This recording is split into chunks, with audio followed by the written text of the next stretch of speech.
My name is Matt O'Reilly. I've been a realtor for 3 years. Right now, I'm a realtor with Right at Home Realty here in Toronto. I'm currently working on my master's degree in real estate and infrastructure at Schulich. So I'm 6 months in, got another 6 months left to go. So we've been in leadership classes once a week.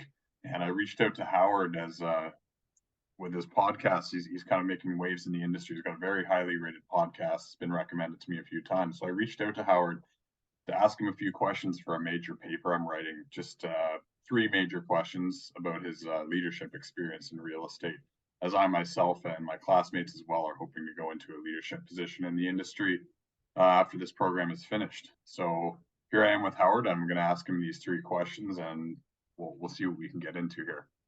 So first, let me say, Matthew, congratulations on taking your education to the next level. I think that's fantastic. It will serve you well, as you and your classmates well know. Also, for me, it's a bit of a treat to be the guest versus the host on our podcast, Real Estate with Howard Drukarsh.com. We've interviewed 50 people, so I'm pretty familiar with the way these things play out. And I've also always found that they work best when people are just themselves, right? Not trying to be someone else and trying to project an image, things like that. It also works when you guys do interviews at the end of your course. So why don't we, I'll let you be the host. I'll be the guest, and we'll let you get rolling. Sure, that's fantastic. Thank you. And I've listened to the podcast along with a lot of other podcasts in the last 8 years. So this is a bit of a treat for me to be able to interview you, and it's for a great purpose for my and my classmates' education. So we'll jump right in. Sure. First question, one of my favorite concepts that I examined is called reframing. It's basically when you have a problem to be solved in business, you can often find the answer by consulting with those who are not involved in your team or who are not involved in the day-to-day operations where the problem exists. So there's been many examples of this, but an obvious one is a janitor recommended putting mirrors in the elevator to make the experience feel bigger, whereas the business team couldn't figure out how to make the experience of the elevator in a luxury hotel feel less enclosed. So the solution was from somebody totally that nobody thought would come up with the solution, and they were consulted, and it changed the trajectory of the business. So I'm just wondering if there's ever been an experience in your leadership in real estate. Have you ever found an insight from somebody that you did not expect, who had a different lens that you wouldn't have thought to ask? And if you have had an experience like that, how has it changed the trajectory of your direction or solved a problem? So on that question, that's a very easy one for me, and I'll kind of go back a bit to the foundation of the company. Myself and my active partner, the late Arthur Bartram, we're both real estate people. I've been in the business 30 years in sales. He had been managing. We saw this business model, which we thought would work in Canada. It was from the US. It was, a value model for agents. And we decided, naively, I might add, that let's start a brokerage, which is not a brokerage, it's a business. Now, the thing about your question is it's very easy to answer because our third partner, Ron Petticord, had retired from corporate. He came to us after a very stellar career at Cadillac Fairview, Oxford Properties. So we had the immense benefit of real estate people with a corporate person. So, and our goal was never to be a brokerage typical to all the brokerages. We have a board of directors, and to grow it to scale, which again, unusual for the brokerage business. We're now at 5,900 agents. We started with no agents. No one ever done that. So where Ron fits in the story is we would be planning, specifics, there's so many. I'll give you a good example.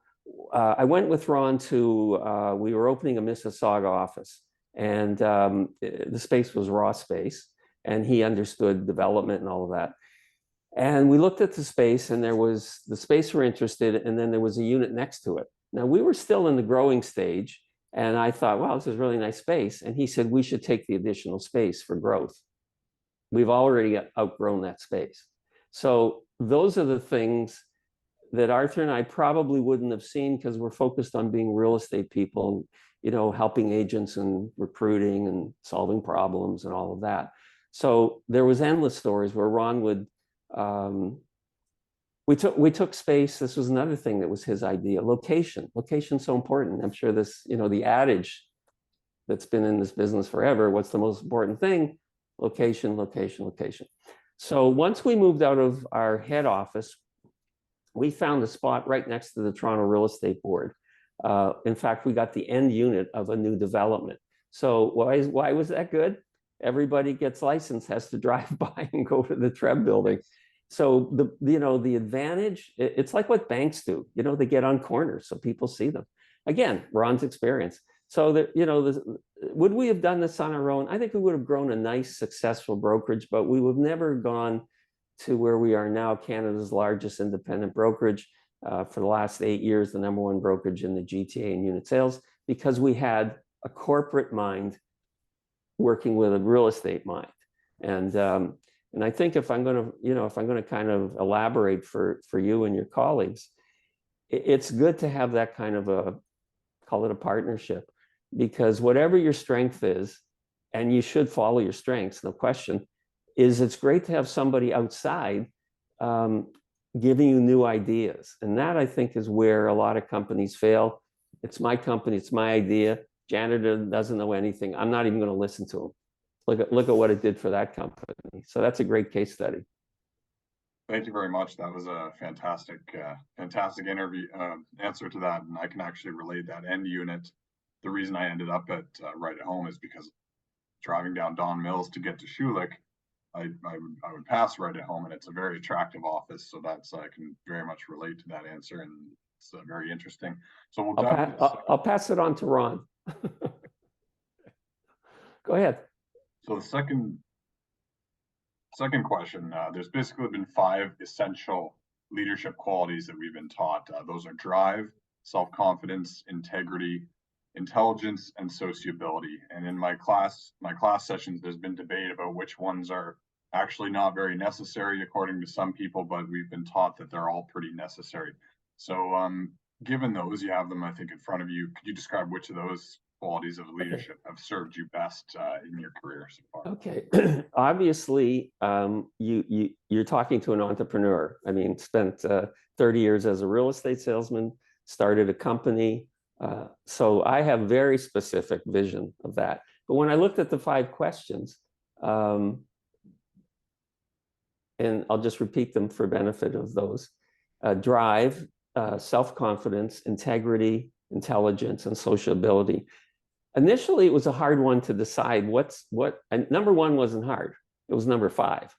So number 1, if anyone was to answer different than this for number 1, they're in the wrong career life.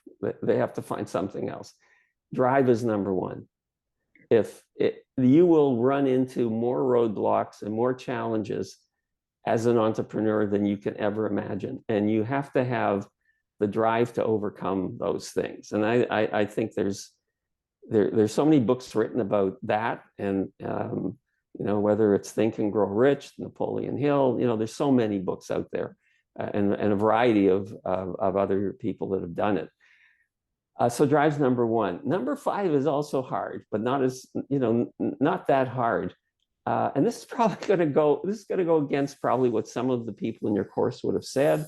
But I think number 5 for me would be intelligence. Because intelligence without drive, intelligence without social ability, intelligence without integrity, intelligence without confidence. There are a lot of people smarter than me, but you have to have those 2 things. You have to drive, and you have to have some intelligence, but all the other above that, I think, they're the qualities that, considering good luck along the way, make someone successful or make a company successful. Just for interest, did you have results from your class on what people thought 1 and 5 were? I found one was very interesting. One of the guys said integrity was not necessary, and originally I balked at that myself. I served 10 years in the military, so I was a leader as an officer in the military. Integrity was, maybe number 2 or 3. In addition, drive was my first one, but so integrity sort of came up as number 5, but drive seemed to be the core one that everybody thought if you don't have that, you can't really get much done, and the other ones don't matter as much. So the general consensus did echo what you said. And what about on the other end, the thing you needed least? The thing you needed least, and it's funny, I'm not disagreeing with you, but mine was also intelligence. That was my personal one as the least. Yeah. I couldn't tell you exactly what the rest of the class said, but it was mainly drive and sociability were sort of the top, and then integrity and intelligence were at the bottom. I want to comment on integrity, particularly for people who will their career will be as a professional. You're a real estate agent. You're licensed by the Real Estate Council of Ontario. You understand how important integrity is, and in other fields, it's critically important. But I would have tied if you'd asked me, do you want to tie something to one? I would have tied integrity to number one, because as soon as you lose your integrity, you fail forever. Like you can't. That's not a. I'll just kind of compromise once. You can't, because your reputation is the only thing you can control, quite honestly. And so that's why it was a great question. And I think for the professor, I think it was great to see what the class responded to. I didn't realize you're in the military, so I understand how important that is. But anyway, on number two, it's nice that we both agree. That's flattering. Okay, thanks. Well, it's flattering for me to say the least. So okay, that was, and just some background on these questions. I came up with these on my own on the weekend. I have about 50 pages of notes from my leadership classes over the last 5 months. So I delved into my notes, and just whatever was, stuck out to me the most is how I came up with these 3 questions. So they're entirely self-made. So we'll jump into number 3. Okay. And this is going to tie into something I did in a Tony Robbins program, which I'm sure you've done, and a few of your listeners have done as well. So the habit of self-reflection has been emphasized as a very important trait as a leader. So questioning your assumptions and habits and asking whether they're useful in dealing with the world around you and the situations that you're in.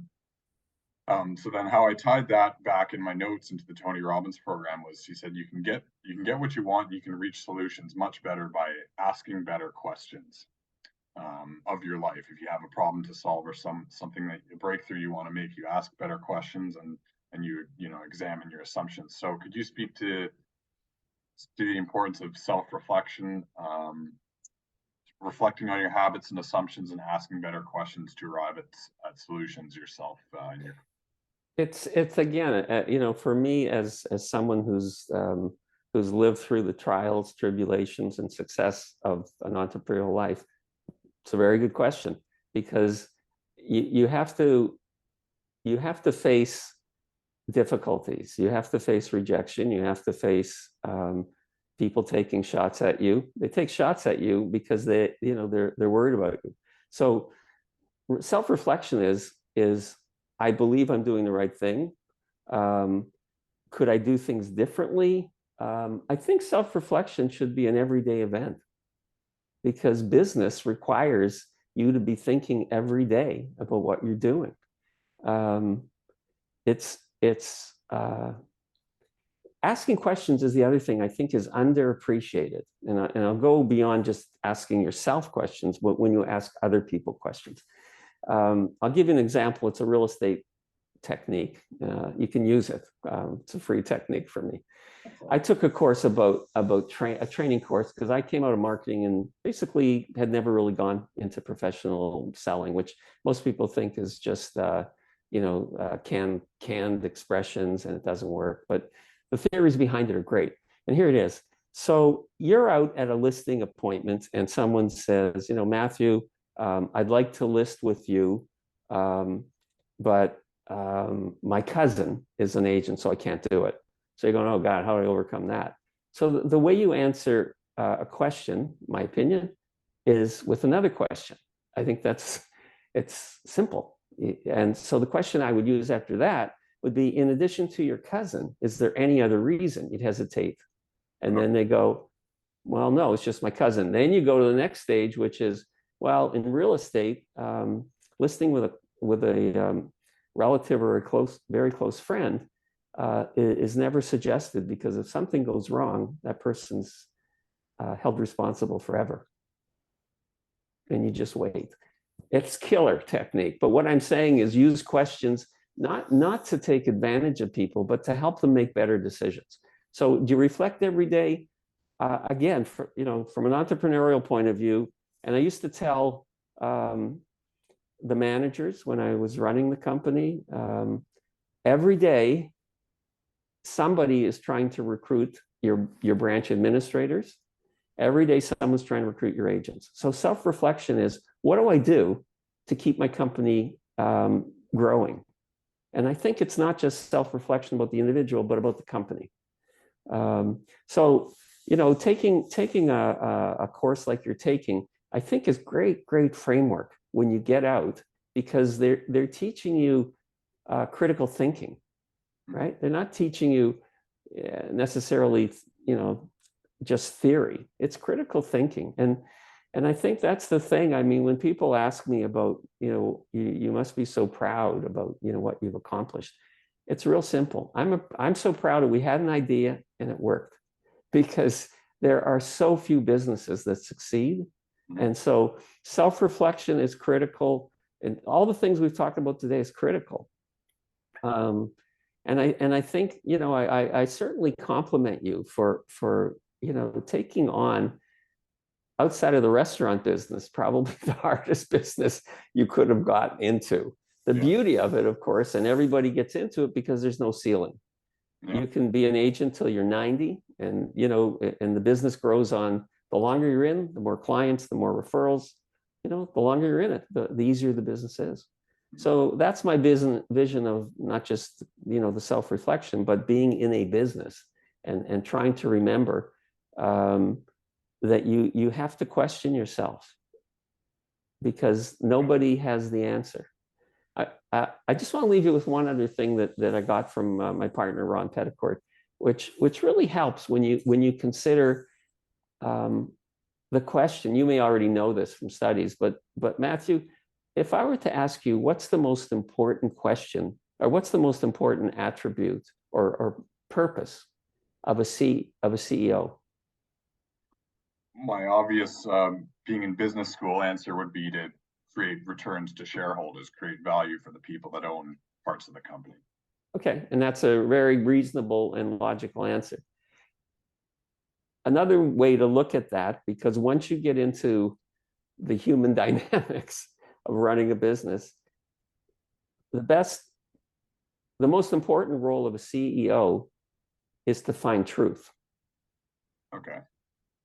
Because you're going to hear from various sources, particularly if you're running anything. One person says one thing, and finding truth is how you keep growing the company.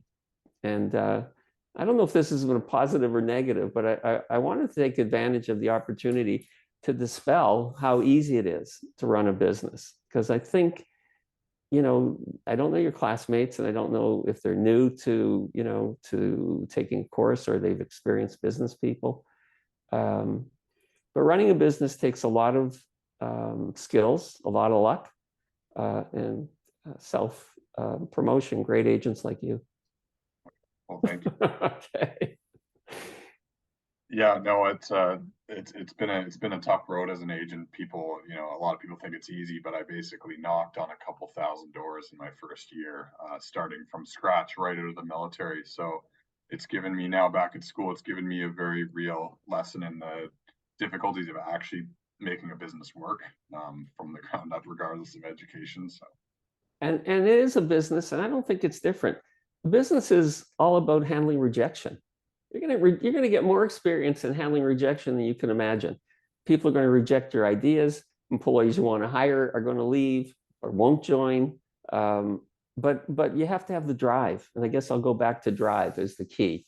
You have to have the drive. You have to believe in yourself, and eventually it turns around. So that's kind of my final thought for you and for your group is you guys and women are smart to keep learning, and then get out in the real world and try to apply the things that you've learned. Okay, well, this will be a great start. Hopefully I can turn this into a great paper and get a good mark on it. So thank you very much for your time in this. And, thank you for the invite. Yeah. Okay, and good luck. Thanks, Matthew. Thanks a lot. Okay, bye bye.